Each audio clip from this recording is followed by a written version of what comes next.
you had attended a tea party during the Gilded Age, you may have eaten one of the cookies that we're going to make today.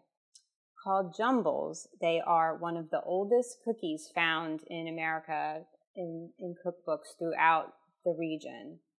And they're very much like a sugar cookie, although I always say they really bring it up a notch because they have nutmeg, cinnamon, mace, and rose water. So these ingredients really create a really nice spicy combination, and it's very unique and delicious. Some of the ingredients, the other ingredients that we're going to use are 2 sticks of butter, which is 1 cup of butter.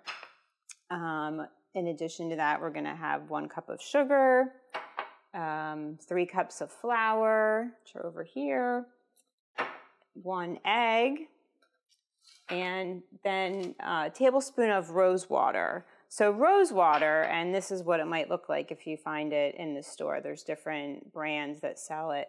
But rose water is actually made from distilled rose petals. And it was introduced to Europe from the Middle East and then brought over to colonial America. And women would either make their own, actually, or they could buy it from different vendors at the time.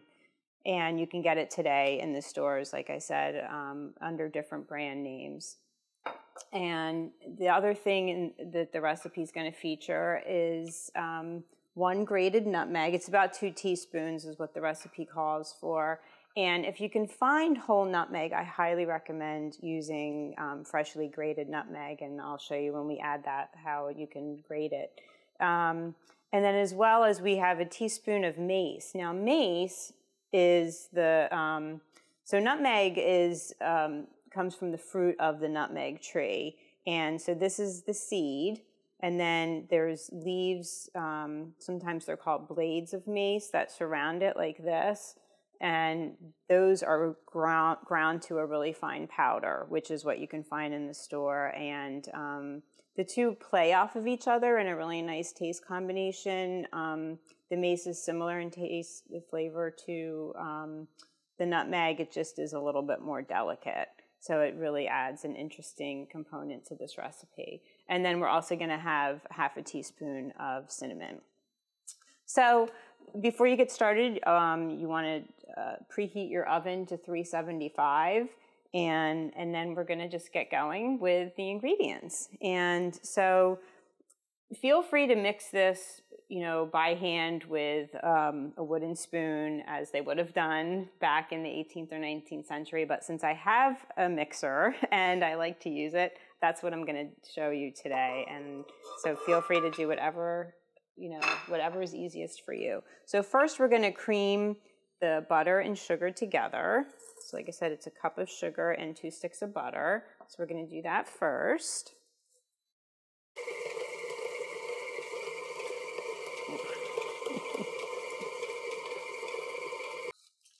Okay, so once the butter and sugar are creamed, we're going to add 1 egg and the tablespoon of rose water.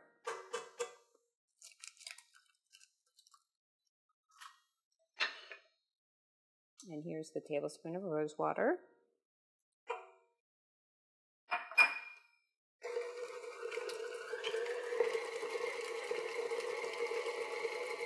So once the wet ingredients are well mixed, now we're going to add the dry ingredients. So that's going to be the flour and the spices. And we're going to actually sift the flour with the spices. So I have, I like to put my sifter on top of like a piece of parchment paper or wax paper. It just makes it easier to then add to the wet ingredients. And so I have the flour here. I'm going to just kind of spoon it into my sifter. And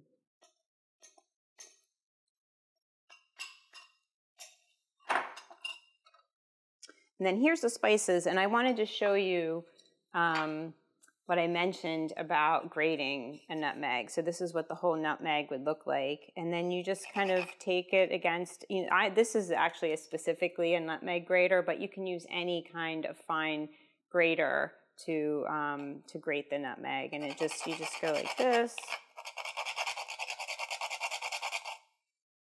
and it goes right into nicely powdered form.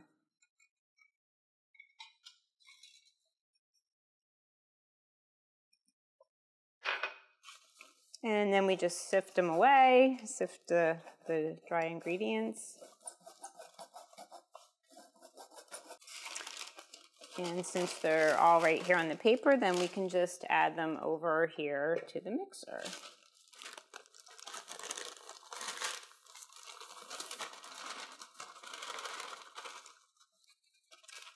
And I always say, just be careful when you first turn it on, because the flour is probably going to puff up a little bit. Okay, so the dough is well mixed, and I'm just going to put it all together in the bowl. And now at this stage, you can kind of use your hands to really mix the dough well together. And once you can form it into a ball shape, and then we're going to chill it in the refrigerator for about 2 hours just to make it a little bit easier to work with. And you can use the parchment paper that you used before, a piece of plastic wrap or whatever, but just to make sure that it's, to store it in the refrigerator. So the dough has chilled, so we take it out of the refrigerator, and I like to just break off a piece of it because the whole thing is a little bit much to work with. So you can either do it in half or cut it into quarters, and you're gonna, on a clean surface, you're gonna just put some flour down because we're gonna roll these out and then roll them into rings. So we have the dough here, and I just kind of flatten it out, and I'm going to put some flour on my rolling pin.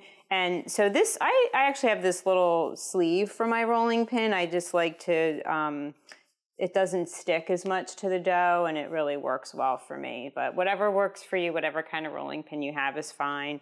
And we're just going to roll the dough out kind of in an oblong shape like this. And about, like a 1/4 inch thickness. And you can use a ruler if you want.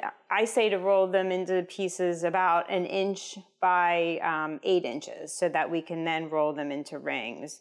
So it's up to you if you want to use the ruler. I just kind of gauge, since I've done it so many times, I kind of know what size will work for me.